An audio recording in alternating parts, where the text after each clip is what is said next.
혹시 매일 두부와 계란을 챙겨 드시는데도 왜 이렇게 힘이 빠지고 체력이 떨어지는지 궁금해하신 적 있으신가요?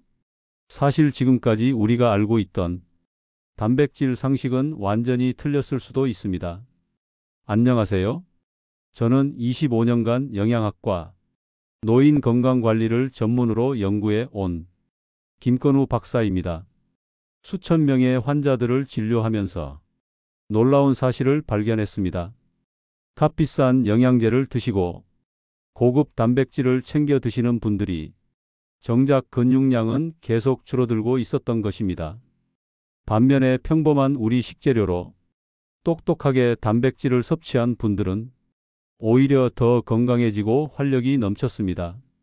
오늘 여러분께 공개할 내용은 바로 이 비밀입니다. 두부보다 훨씬 저렴하면서도 계란보다 무려 10배나 효과적인 최강 단백질 식품 5가지가 있습니다. 이 식품들의 특별한 점은 단순히 단백질 함량이 높은 것이 아니라 우리 몸에 흡수되는 효율성이 기존 식품들과는 차원이 다르다는 것입니다. 영상 끝까지 보시면 여러분도 집에서 손쉽게 구할 수 있는 재료로 근육을 되살리고 잃어버린 활력을 되찾는 방법을 완전히 터득하실 수 있을 것입니다. 더 이상 비싼 보충제나 복잡한 식단 관리는 필요 없습니다. 영상 시작 전에 건강한 노년을 위한 정보가 도움이 되신다면 구독과 좋아요 부탁드립니다. 여러분의 작은 관심이 더 많은 분들께 도움이 될 수 있습니다. 여러분은 혹시 이런 경험 있으신가요? 매일 계란 2개씩 챙겨 먹고 두부 반모도 꼬박꼬박 드시고 고기도 빼먹지 않고 드시는데 왜 계단 오르기가 점점 더 힘들어지고 무거운 물건 들기가 버거워지는지 말입니다. 실제로 제가 만난 환자 중에 이런 분이 계셨습니다.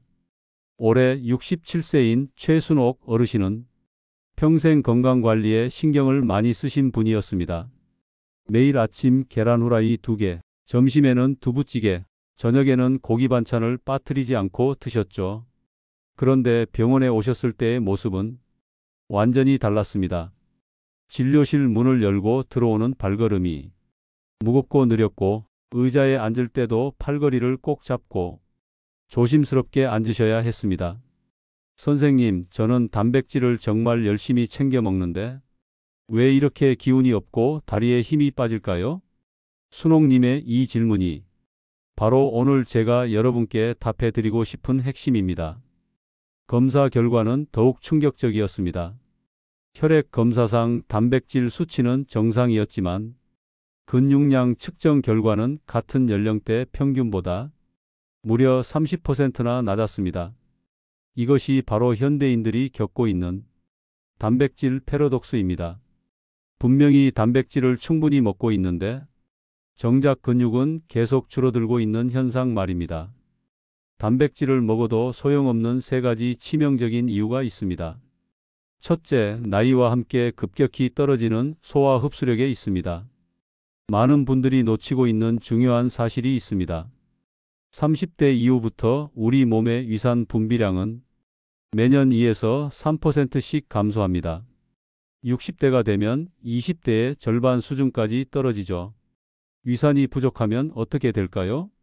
아무리 좋은 단백질을 먹어도 제대로 분해되지 않습니다.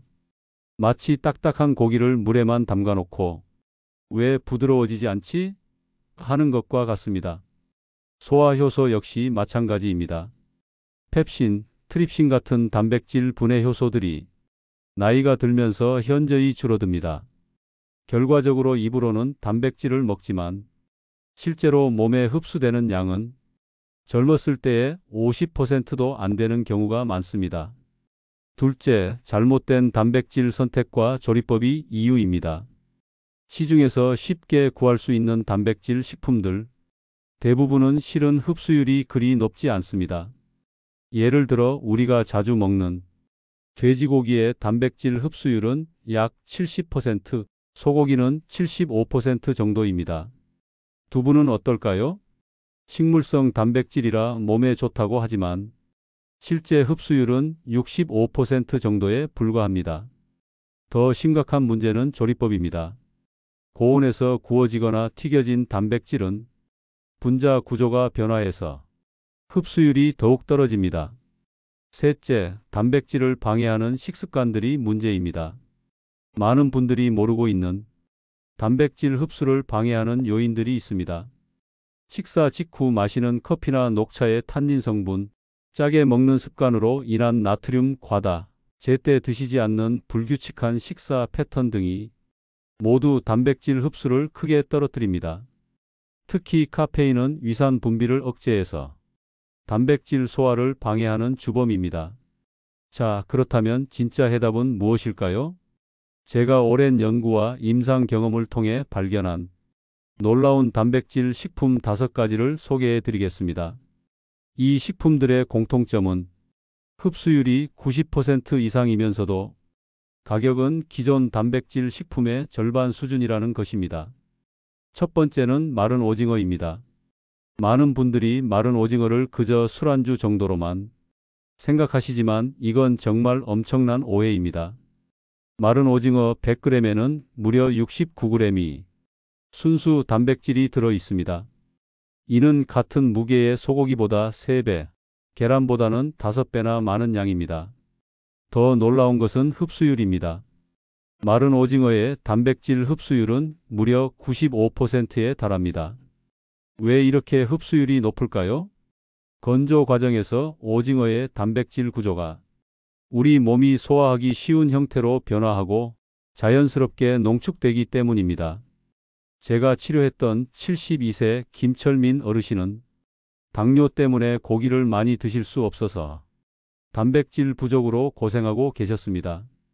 매일 마른 오징어 30g씩 한 줌 정도 드시도록 권해드렸더니 3개월 만에 근육량이 15% 증가하고 혈당 수치까지 안정화되었습니다. 마른 오징어는 그냥 드셔도 좋지만 잘게 찢어서 볶음밥에 넣거나 국물 요리에 활용하시면 더욱 좋습니다. 다만 나트륨 함량이 높으니 하루 30에서 50g 정도가 적당합니다. 두 번째는 북어 황태입니다. 북어는 명태를 영하 10도 이하에서 얼렸다 녹였다 하는 과정을 수십 번 반복해서 만든 식품입니다. 이 과정에서 놀라운 일이 일어납니다. 단백질 섬유가 극도로 부드러워지면서 흡수율이 무려 93%까지 올라가는 것입니다. 북어 100g에는 82g의 단백질이 들어있어 거의 순수 단백질 덩어리라고 할 수 있습니다. 더 중요한 것은 소화가 매우 쉽다는 점입니다. 치아가 약하거나 위장이 약한 어르신들도 부담 없이 드실 수 있습니다. 78세 박영희 어르신은 위장이 약해서 고기나 생선을 드시면 속이 불편하셨습니다. 매일 아침 북어국 한 그릇씩 드시도록 했더니 2개월 만에 소화 불량이 개선되고 근육량도 눈에 띄게 늘었습니다. 북어는 국물로 우려내는 것도 좋지만 살을 발라내어 직접 드시는 것이 더 효과적입니다. 세 번째는 마른 새우입니다. 마른 새우 100g에는 64g의 단백질이 들어있고 흡수율은 91%에 달합니다. 특히 마른 새우에는 키토산이라는 성분이 있어 단백질 흡수를 더욱 촉진시킵니다. 또한 칼슘, 아연, 셀레늄 등 근육 합성에 필요한 미네랄이 풍부해서 단백질의 근육 전환율을 높여줍니다.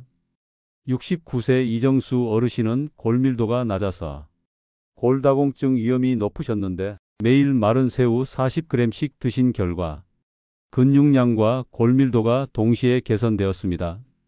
마른 새우는 볶음 요리나 전에 넣어 드시거나 가루로 내어 조미료로 사용하셔도 좋습니다. 네 번째는 의외의 선택, 콩나물입니다. 콩나물에 무슨 단백질이 있어? 하실 수도 있지만 이것은 정말 특별한 단백질입니다. 콩나물의 단백질 함량 자체는 100g당 13g으로 그리 높지 않지만 흡수율이 무려 96%에 달합니다. 왜 이렇게 높을까요? 콩나물은 콩이 발화하는 과정에서 단백질이 아미노산으로 이미 분해된 상태이기 때문입니다. 우리 몸이 따로 소화시킬 필요가 없는 것이죠. 또한 콩나물에는 아스파라긴산이 풍부해서 피로 회복과 근육 재생에 탁월한 효과가 있습니다. 75세 최영자 어르신은 만성 피로로 고생하셨는데 매일 콩나물국과 콩나물 무침을 드신 결과 3주 만에 피로감이 현저히 줄어들고 활동량이 눈에 띄게 늘었습니다. 콩나물은 국물로 끓여 드시거나 살짝 데쳐서 무침으로 드시는 것이 가장 좋습니다. 다섯 번째는 계란찜입니다.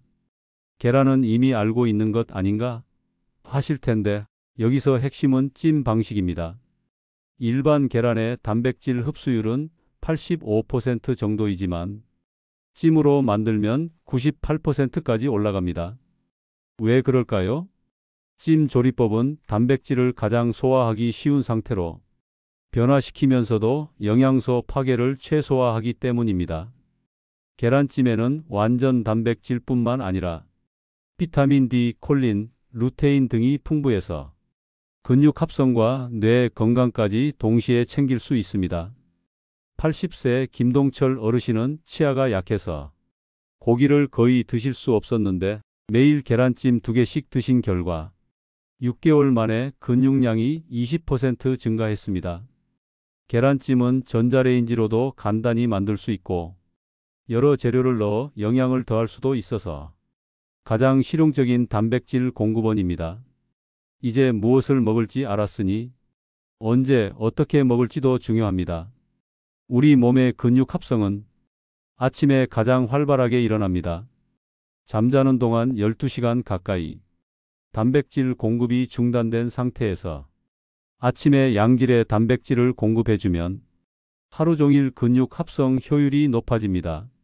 만약 가벼운 운동을 하신다면 운동 후 30분 이내에 단백질을 섭취하세요.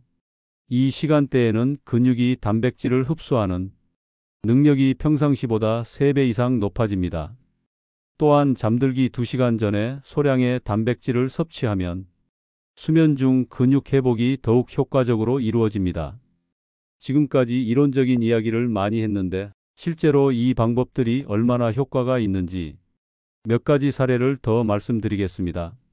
71세 장미영 어르신은 무릎 관절염으로 거의 집 밖으로 나가지 못하셨습니다.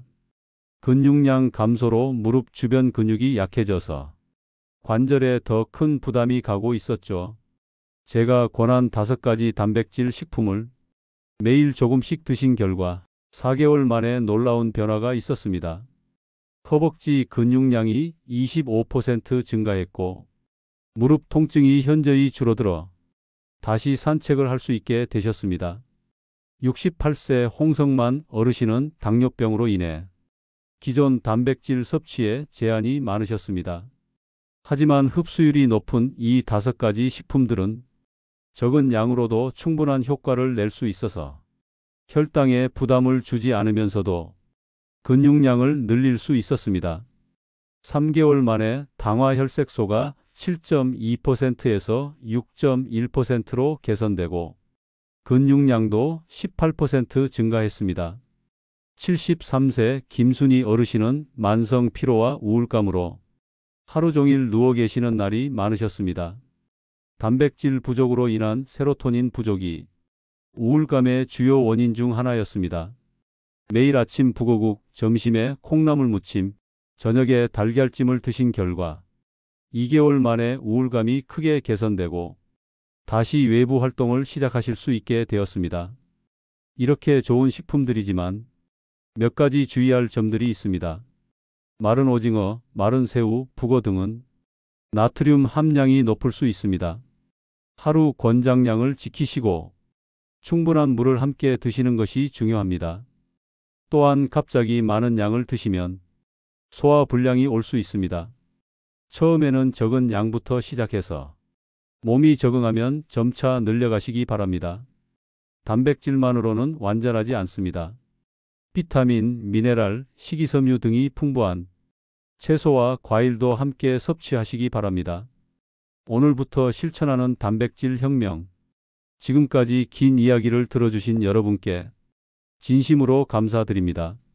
오늘 제가 전해드린 내용의 핵심은 양보다 흡수율이었습니다. 아무리 많은 단백질을 먹어도 우리 몸이 제대로 흡수하지 못하면 아무 소용이 없다는 것이죠. 하지만 이제 여러분은 알게 되었습니다. 두부보다 저렴하면서도 계란보다 10배 효과적인 마른 오징어, 북어, 마른 새우, 콩나물, 계란찜 같은 진짜 단백질 식품들을 말입니다. 이 5가지 식품은 그저 영양소를 공급하는 것이 아니라 여러분의 인생을 바꿀 수 있는 힘을 가지고 있습니다.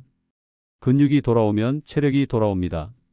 체력이 돌아오면 일상의 즐거움이 돌아옵니다.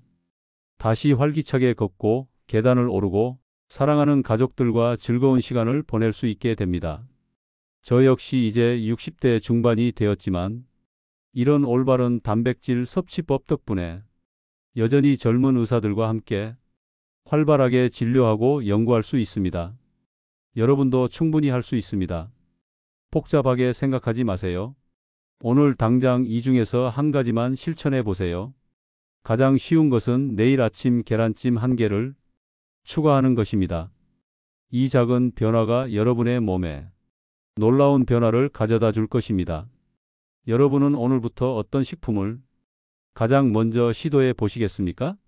그리고 현재 여러분의 단백질 섭취 습관 중에서 가장 먼저 바꿔야 할 것은 무엇이라고 생각하시나요? 건강한 노년을 위한 여러분의 여정에 제가 작은 도움이 되었기를 바랍니다. 구독과 좋아요로 더 많은 분들에게 이 소중한 정보를 전해 주시기 바랍니다. 다음 영상에서 또 만나 뵙겠습니다. 건강하세요.